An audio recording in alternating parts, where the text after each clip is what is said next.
Welcome ladies and gentlemen, my name is Dychronic, your host here on this Destiny 2 video, and today we're going to be taking a look at my top 23 new weapons for Season of the Deep. Hey, I did the old intro by accident. And obviously Season of the Deep has just released, so instead of obviously using all of these weapons, I went over all the stats and the perk combinations on light.gg, and I picked my favorite that I think are worth considering when you go out and farming these weapons. So TLDR, I'm going to be telling you what I believe initially is worth looking at. And I've picked specifically 23 weapons, which honestly I struggled to keep it under this amount because there are actually a lot of really either unique weapons that we haven't seen before, weapons with really good perk combinations, or new perks. And again, these are just guesses. So let me know in the comments down below if you think that there's something that I missed that is actually really good. And I'm going to be the first person to say it. This season's kind of buns. The highlight is fishing. And I like fishing, but the weapons definitely surprised me, and I think that they're going to be the highlight of the season for sure. So first up, let's go ahead and take a look at the exotic armors. First of all, the Titan armor, which is turn your grenade into a barricade that spawns at that location, is weird. It's very interesting, but I don't think it's going to be good. The Triton Vice, which is the hunter one that has to do with glaives, this feels more like a glorified Synthoceps, which is more glaive melee damage, but only with a glaive and worse. The one that I think is the most interesting is going to be the Cenotaph mask for the Warlocks. Firstly, very weird looking headpiece. If you look on the side, it looks like a boat. Now, there's a couple things that are very important about this exotic. The main perk, steadily reload a portion of your equipped Trace Rifle's magazine from reserve. Kind of like Action Warwick, kind of like Reconstruction. And damaging a vehicle, boss, or champion with a Trace Rifle marks them as a target. And when an ally defeats a marked target, I think it's just allies, you generate special ammo for yourself and heavy ammo for your allies, which I think is probably going to be a small special for you and a small heavy for them, which is I think around 10%. Now there's important things to note here. First of all, this acts a lot like the Aeon series of exotics, so instead of just finishing a champion, you can use this with the Trace Rifle to also be able to do that. Now here's the most important part about this. It says it includes vehicles, and there are a lot of things that are vehicles that you may not realize. Things like Shriekers or Cyclopses. These things count as vehicles, and that's a lot more opportunities than just champions to spawn heavy ammo for your team. And the best idea I have with this is going to be a double special build. Let's say a shotgun plus a trace rifle, and then you have a heavy machine gun for a very high amount of total ammo damage, and of course obviously a lot of ability spam. I think that this could potentially work. I don't think it's going to be top 10, and it's definitely interesting. Maybe combine it with the new trace rifle exotic navigator from the dungeon, which is usually a utility item anyways. Next up, let's take a look at the dungeon items, which I think every single gun in the dungeon is either interesting or really good. First up, the aforementioned navigator, which is an exotic trace rifle with two interesting perks. The first one, firing this weapon at an ally grants woven mail to both the user and the target, and it is 10 seconds of woven mail, and woven mail giving you like 50% damage resist is extremely high. However, I think just running a Strand Titan with a Band Leap will give you plenty of woven mail for your team with the Tangle stuff. It may not be necessary. The other perk, dealing sustained damage to a target, severs them, which is more damage. Not necessarily that amazing, but there are sever stuff within subclasses and there are strand stuff within the artifact. Following that, we have the No Survivors Solar Aggressive Frame SMG. And if you haven't seen me say it before, aggressive SMGs, even after the nerfs to SMGs in general, I still think are some of my favorite SMG options. And this one in particular has pretty decent stats and a great set of perk combinations. Things like Rangefinder, Demolitionist, even Surplus in the first one. And in the second one, obviously the highlight being Incandescent, which you need an Incandescent SMG, it's so much fun, Adrenaline Junkie, and Target Lock, maybe even Pugilist. A lot of great perk options. If you don't have a good SMG, this is going to be a great option. Following that, we have the new Pacific Epitaph, which is going to be the first of its kind. It is a stasis waveframe, meaning that it is a waveframe in the first slot. I personally am not a big fan of waveframes, but it is very unique and the first of its kind. When it comes to its perks, it has decent perks, Lead from Gold, Demolitionist, Perpetual Motion. Combine that up with something like Adrenaline Junkie, maybe Kill Clip. Not amazing, but we'll probably see more strand and stasis options in the future. After that, we have the Greasy Luck, which is a rapid fire glaive. And in general, I would say glaives are really bad, but it has a very specific perk combination that I think sounds really interesting. First of all, as a rapid fire glaive, I think it's the only rapid fire glaive other than the exotic, which it's not exactly rapid fire. The combination of perks is going to be Disruption Break plus Close to Melee. Disruption Break, whenever you break an elemental shield with your regular shot, obviously with the regular damage, it increases kinetic damage. And if you don't know, the melee attack counts as kinetic damage for this option. Combine that with Close to Melee, I think it's get a kill with your shots, increases melee damage. You combine that with the Synthoceps or the new arms for the Hunter, and maybe if it does stack, I don't think it probably does, but if it does, that's going to be a lot of freaking damage. After the whole Winter's Bite, Synthocept stuff, it probably doesn't stack, but we'll see. It's always the melee that seems to stack weird, we'll see. And finally, we have Cold Comfort, which is a stasis aggressive frame rocket launcher from the dungeon. Again, aggressive and adaptive frames are the highest damage profile, and this one has some pretty good perks, including things like Chill Clip, Bait and Switch, which is probably going to be the best option here. It also has a new perk called Bipod, which I'm not a fan of. It increases your mag size by 1, and then also reduces your damage by 40%, which is really high, as well as reducing blast radius and reload speed. It doesn't seem like a good option. Although with reconstruction on the Last Wish one, you can get it up to 4 in a tube, which is kind of weird. With that, it has some kind of subpar options. Impulse Amplifier for reload speed seems to be okay, or maybe Envious Assassin, but definitely could be better. Following that, let's take a look at some of the Light.GG options. First up, the Pressurized Precision, which is going to be an Iron Banner Adaptive Frame Strand Fusion Rifle. The first Strand Fusion Rifle in the game, again, in that first slot, which we have stasis options in that first slot, but it is somewhat unique. It has things like auto-loading for PvE, maybe Firmly Planted or Perpetual Motion for PvP. It has Rangefinder or High Impact Reserves, but again, not really great perks. And in general, adaptive frame fusion rifles are just kind of middling. After that, we have a returning favorite, the Spare Rations, which is going to be a kinetic adaptive frame hand cannon. More specifically, and this may sound a little confusing, it is the old 150-140, which means it has the stats of what the 150 RPM lightweight hand cannons used to have, but on a 140 hand cannon. More specifically, it has low range, high handling, and a little bit more magazine. Instead of an 11 mag, it has 13. And in my opinion, I definitely think it's quite overrated. Again, I think Fatebringer has like a 46 base range, so it's definitely a lot higher. The recoil at 100 is obviously going to be the part that people really do like as well. And the perk combinations is actually really good as well. We have Rapid Hit, Subsistence, Moving Target in the third column. In the fourth, we have Focus Fury, Chill Clip, Kinetic Tremors, which is actually really fun. Even Opening Shot. So it may be good for some people, but I'm still a fan of the higher range hand cannon. After that, we have a Last Wish weapon. If you don't know, the Last Wish weapons actually got added as craftable weapons now. And all of the weapons with new perk options, including new perks that have never been in the game before. And the Chattering Bone, one of my favorite options, is a lightweight frame 450 kinetic with really, really good perk combinations. More specifically, high range and high damage options in both column 3 and column 4. In column 3, we have Rangefinder, Kill Clip, Rapid Hit. In column 4, we have High Impact Reserves, Focus Fury, Head Seeker, Rampage, Kinetic Tremors. And honestly, having Kill Clip plus Kinetic Tremors just sounds like a lot of fun. Rangefinder plus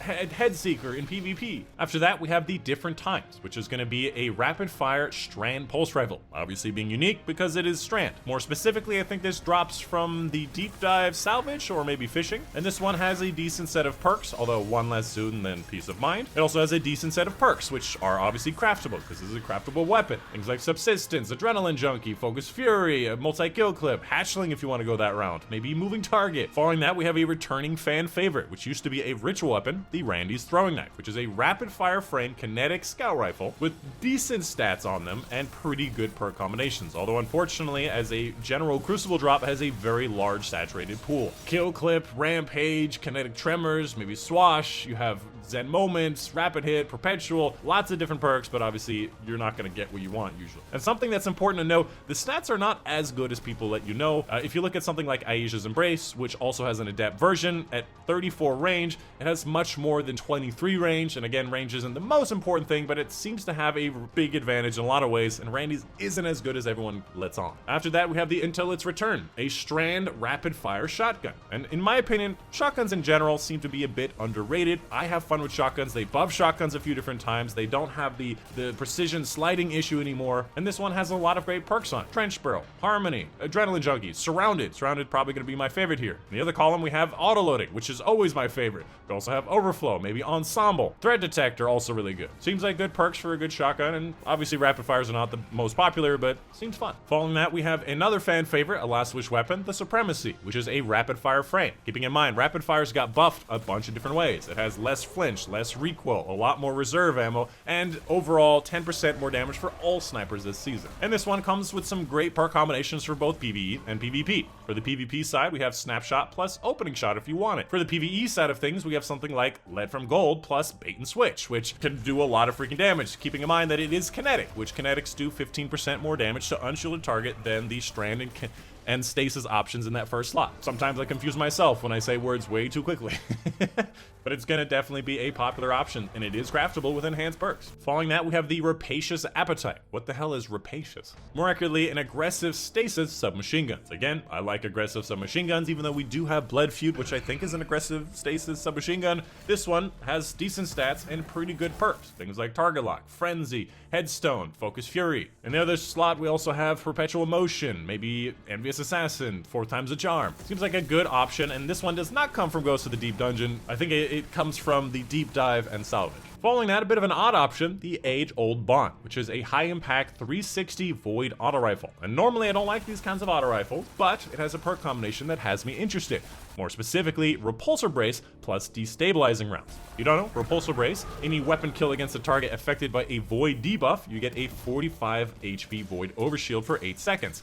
And of course, Destabilizing Rounds, another way to do those Void debuffs, which weapon kills apply Volatile to other enemies around you. You pair this up with maybe Gear Falcons, you're getting Volatile and Destabilizing spreading everywhere, multiple times in every different direction, you're getting Overshields. Could be a lot of fun. And even without Gear Falcons, you can get the Destabilizing stuff happening back and forth. Otherwise, great perk option, just not a fan of this frame. And this one does come from Last Wish as well. Following that, Tyranny Heaven, another Last Wish option. This one specifically is a solar lightweight frame with a perk combination that I'm very excited about, which is going to be Explosive Payload plus Incandescent, which I don't think has been on any other bows, which is really, really good. I will be willing to forsake Archer's Tempo for Explosive plus Incandescent. Although I'm not much of a bow user, this seems like a really great set of options for PvE. Following that, we have a double here, the Techian Force, which is an adaptive arc fusion rifle from Last Wish, and the Loaded Question, which is a high impact arc one from the Vanguard pool, although not a saturated Vanguard pool. Both of which have a new perk called Controlled Burst, where every shot of the burst hits a target, you increase your damage and reduce your charge time. Keeping in mind, reduced charge time also reduces damage, but overall it does increase damage and definitely increases DPS pretty considerably. Beyond that, it has some other good options like Reconstruction, Slideways, Rewind Wounds. And the Loaded Question also has some really good perks as well, including Autoloading or Overflow, or if you want to go Reservoir Burst style, or Frenzy. Following that with the Apocal Integration, which is a solar adaptive frame hand cannon. And I kind of go back and forth on this weapon. First of all, it's a very easy quest from Neomuna. I went to go get my Aspect. I got this along the way. It's a very good looking weapon with a really cool design, which Photo Finish, by the way, does actually RGB on this little purple section. It has a built-in, very easy to get curated roll with Incandescent and Micro Rockets, which I really like. Unfortunately, the range is not very high. Keeping in mind that the base range on Fatebringer is around 46 and the base range here is 42. On top of that, even with all the perks that you could possibly want on it, it also has a handling masterwork. So it doesn't have range masterwork, it has some kind of maybe above par range options here, but it could be a lot more range and it does suffer from range.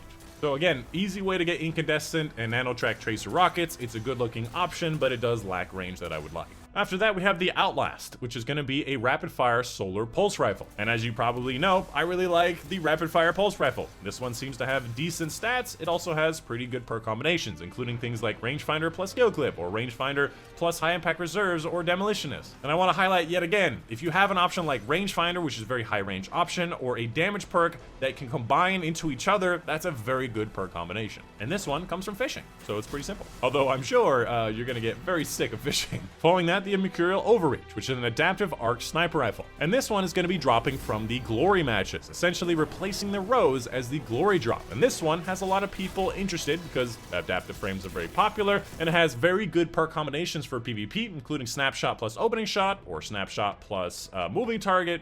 And of course, it has that fifth column with the stocks, which give it a obvious stat advantage over a lot of other options. After that, we have the Apex Predator, which originally in Last Wish was probably one of the worst options in the game back when adaptives were not good. But nowadays, again, adaptives and rapid fires, or not rapids, aggressives, have a higher damage profile. And with that, it has new stats, which kind of make it feel like probably my new favorite weapon for this season. First of all, it also, again, has bipod. You can combine that in Reconstruction to get it from 2 to 4 rockets in a tube, and I think 16 total rockets in reserve, which is kind of crazy. but that minus 40% damage is a little too much, as well as blast radius and reload speed. The more interesting and probably better option is going to be bait and switch, being able to do 35% more damage with your rockets, just have a fast reload option with Wolfpack rounds, which I'm not sure if bait and switch applies to Wolfpack rounds, but it maybe does, because I think other damage options apply to it. TLDR, I think that this is probably going to end up being one of the best DBS options for the game with Gjallarhorn. A lot of people are going to be going for Reconstruction plus bait and switch, although I might favor more towards Threat Detector plus bait and switch for that reload speed, because Reconstruction will likely only give you 1 ammo once. And lastly, we have the Thin Precipice Strand Vortex Sword. Obviously the first Strand Sword in the game. It's a Vortex frame, which is obviously a fan favorite, with some kind of averaging perk options in the form of Chain Reaction, maybe Golden Tricorn if you can even get that to work. It has Relentless Strike, which is great for ammo, but overall could be a lot better. And this one is going to be dropping from the Salvage or Deep Dive probably. And of course, a big thank you to my patrons on Patreon. Specifically, big thank you to Mom and Dad, Kipper Shaw, Waffle Arm, Prez, Joe Baden, Robert Strayer, James Ostler, Ethan Hodges, Monty Armstrong, Monday, Steve Bogman, Junior Panther, Casey Reagan, William Pearson, and Benjamin, oh yeah, forget it, Benjamin, for their support on Patreon. That's it. Hope you guys did enjoy. My name is Dychronic, and I'll see you guys on the next one.